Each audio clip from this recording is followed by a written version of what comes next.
होगे।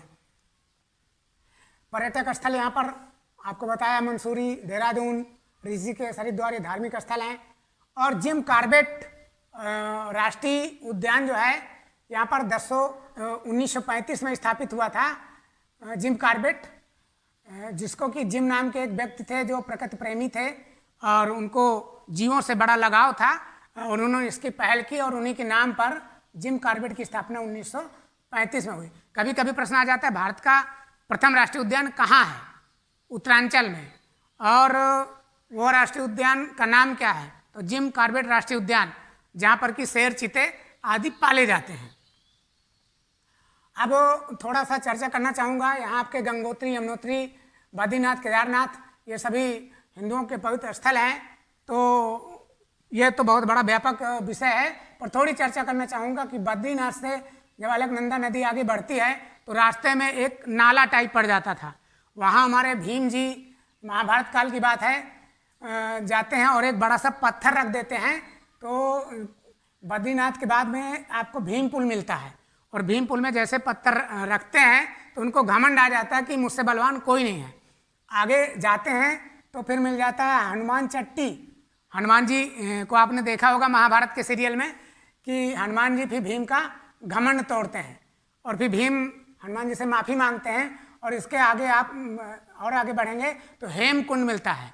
हेमकुंड जो है आपका 7 पहाड़ियों के बीच में सिखों का धार्मिक स्थल है। वहाँ पर सिख लोग बड़े धूमधाम से उत्सव मनाते हुए, गीत गाते हुए पहुँचते हैं, और वहाँ पर कई दिन तक वो जो है रहते हैं। और खूब जो है हेमकुंड में, चूँकि ऐसा बढ़िया स्थल है, 7 पहाड़ हैं, नदी है, घाटी है और फूल हैं।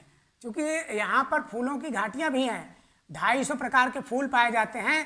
तो नंदकानन फूलों की घाटी जो स्थापित है, उसको 2005 में विश्व धरोहर में भी शामिल किया गया है। तो ये सब उत्तरांचल में है और बड़ा ही पर्यटन के लिए पूरे विश्व में आपका मशहूर है उत्तरांचल। कभी भी मौका लगे तो जरूर जाएं और देखें। अब हम उत्तरांचल से थोड़ा आगे बढ़ते हैं हिमाचल प्रदेश की तरफ। तो हिमाचल प्रदेश में भी तमाम ग्लेशियर हैं। जैसे आपका यहाँ पर लाहौल स्पीति ज़िला में एक ग्लेशियर है, और वहीं पर किब्बर राष्ट्रीय उद्यान है।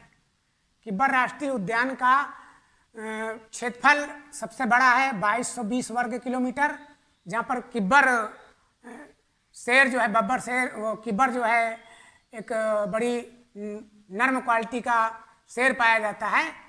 तो वो किब्बर राष्ट्रीय उद्यान कहाँ है? आपके हिमाचल प्रदेश में। किस जिले में है? लाहौल स्पीति में। लाहौल स्पीति का क्षेत्र कैसा है? वो शीत मरुस्थल है। जैसे आपका लेह है, वैसे लाहौल स्पीति का क्षेत्र भी ठंडा होने के कारण शीत मरुस्थल कहा गया है। चूँकि यहाँ पर सिगड़ी ग्लेशियर है जो लगभग 25 किलोमीटर लंबा और 3 किलोमीटर चौड़ा है। तो जहाँ बर्फ जमी रहती है, जिसके कारण यहाँ लाहौल स्पीति का टेम्परेचर बहुत माइनस में रहता है। कभी कभी प्रश्न पूछा जा सकता है कि लाहौल स्पीति में कम आबादी का क्या कारण है, तो आप मुझे लगता है उत्तर दे पाओगे। और इसी में एक स्थान है गांगुल अभयारण्य। गांगुल अभयारण्य जो है, यहाँ पर कस्तूरी मृग का संरक्षण होता है। देखिए, कस्तूरी मृग का जो प्रजनन केंद्र है वो शिमला में तारा देवी कस्तूरी मृग प्रजनन केंद्र है। कस्तूरी मृग का प्रजनन केंद्र तारा देवी में है, और उसका जो संरक्षण है वो गांगुल अभयारण्य में होता है। गांगुल अभयारण्य आपका ये चंबा के आगे है इधर।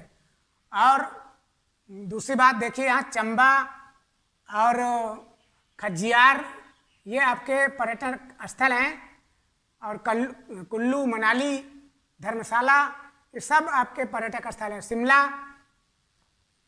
तो चंबा के आगे एक स्थान है त्रिलोकी मंदिर। त्रिलोकी मंदिर की विशेषता आप सुन लीजिए। वहाँ पर भगवान शंकर का भी मंदिर है, मतलब वो मूर्ति, और बुद्ध को मानने वाले भी यहाँ पर जाते हैं, माथा टेकते हैं। और भगवान शिव को मानने वाले, उनके गले में सांप है, तो इससे भगवान शिव माना जाता है। और मस्तक में भगवान बुद्ध की तरह के ललाट बना है।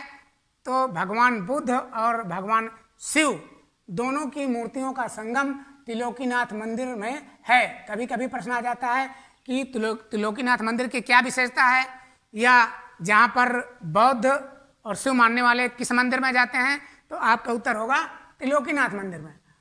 अब त्रिलोकीनाथ मंदिर से आप आगे आइए तो यहाँ पर कुल्लू है। अब कुल्लू में मणिकर्ण झरना है, खीरगंगा झरना है, तत्ता पानी झरना है। तो यहाँ पर जो एक पार्वती नदी आती है, तो उस नदी में तत्ता पानी जब मिलता है, गरम गरम पानी, और वहीं पर तमाम बर्फ जो नदी से बह कर के बड़े बड़े बर्फ के टुकड़े आते हैं, तो उसमें ऐसा अनुभव होता है जैसे खीर बनी हो, और खीर में जैसे मखाना सफ़ेद सफ़ेद दिखाई देता है, उसी प्रकार यह बर्फ के टुकड़े दिखाई देते हैं। तो उसे बोला गया खीर गंगा। तो खीर गंगा आपका मणिकर्ण झरना ये सब पार्वती नदी में है और कुल्लू के पास है, और देखने में बहुत ही रमणीक लगता है। लोग जाते हैं, और तत्ता पानी की एक धारा है